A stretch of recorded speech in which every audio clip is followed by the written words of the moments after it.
you can take general lessons and general indications from verse of the Quran, so long as you're not forming your belief system or your practice on the basis of that, right? This is why we don't take our practice from books of hadith, for example. And what happens is this: if somebody starts basing their practice on books of hadith, like Sahih Bukhari, for example, or Sahih Muslim, they will they will almost inevitably fall into contradictions. Like you can like the Bukhari itself, for instance, like Sahih Bukhari itself, it has hadith that say one thing at one point, and the same book a few chapters later has hadith that say the complete opposite, right? So there's a domain in which a non-scholar, non-trained person can take from scripture, from the sources. That domain is anything that does not relate to law, it does not relate to beliefs, and just within the zone of general guidance, right?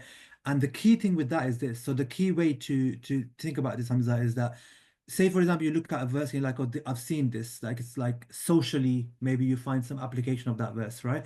The key thing is to make sure that your understanding does not contradict mainstream normative Sunni Islamic beliefs, right? Or does not contradict the madhabs, Islamic law. Islamic law is a very kind of broad thing, by the way. It's very broad.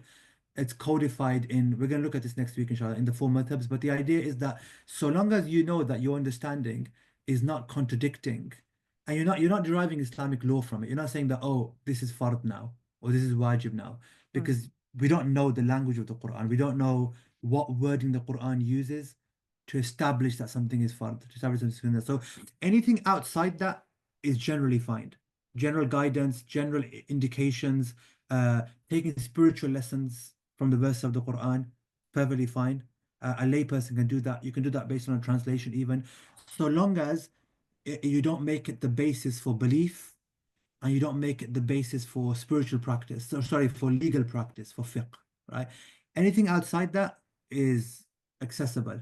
And you could take, like, for example, from the stories of the Quran, you read the story of Sayyidina Yusuf alayhi salam.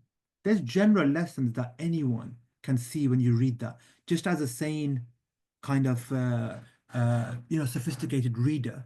You can extrapolate them even from translations, right?